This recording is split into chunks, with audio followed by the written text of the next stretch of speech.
మహిళా reservation bill పార్లమెంటులో ఆమోదం పొందినా పొందకపోయినా 2029 ఎన్నికల నుండే తెలుగుదేశం పార్టీ తరపున మహిళలకు 33% టిక్కెట్లను కేటాయిస్తామని తెలుగుదేశం పార్టీ కార్యనిర్వాహక అధ్యక్షుడిగా మంత్రి శ్రీ నారా లోకేష్ మహానాడు సభలలో ప్రకటించారు. శ్రీ నారా లోకేష్కు మహిళలపై ఎంత నమ్మకం, ఎంత గౌరవం, వారిని నిలబెట్టడానికి ఎంత ధైర్యం అనుకుంటున్నారా?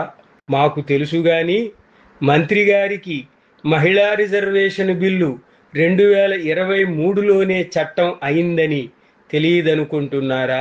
మాకు తెలుసు గాని మంత్రి గారికి ప్రభుత్వం 2.5 సంవత్సరాల గాఢ నిద్ర తరువాత ఈ మధ్యనే ఆ చట్టం అమలును గెజిట్టులో ప్రకటించడాన్ని తెలియదనుకుంటున్నారా? అయితే చివరి వరకు ఈ ఆడియోని జాగ్రత్తగా వినండి. రాజ్యాంగం ప్రకారం 2029లో జరగవలసిన సాధారణ ఎన్నికలకు కొత్తగా డీలిమిటేషన్ ప్రక్రియ చేయించాలి. దానికి ముందు ఈ మధ్యనే ప్రారంభించిన జనగణన పూర్తవ్వాలి. ఈ తంతు అంత తొందరగా అయ్యే పని కాదు.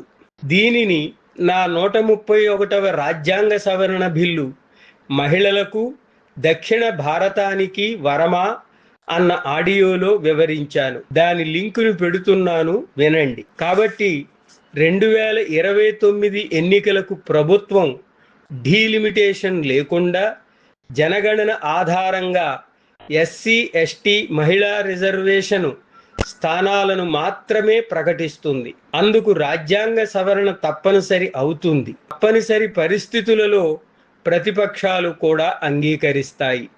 అలా చేయని పక్షంలో 2023 మహిళా రిజర్వేషన్ చట్టాన్నే కాదు, రాజ్యాంగాన్ని కూడా అమలు చేయడంలో ప్రభుత్వం ఓడిపోయినట్లవుతుంది. కాకపోతే మోడీ గారు ఈ పనిని ఏ రాష్ట్రాల సాధారణ ఎన్నికలకి ముందో, లోక్సభ సాధారణ ఎన్నికలకు ముందో చేసి అప్పుడే కొత్తగా మహిళా రిజర్వేషన్ చట్టం తీసుకుని వచ్చినట్లు చెబుతారు. ఇది అంతా తన ప్రతిభ, తనకు మహిళల పట్ల ఉన్న నమ్మకం, గౌరవం అని ప్రకటిస్తారు. కానీ మన యువ లోకేష్ గారు ఆ రహస్యాన్ని ముందుగానే పరోక్షంగానైనా బయటకి చెప్పేశారు.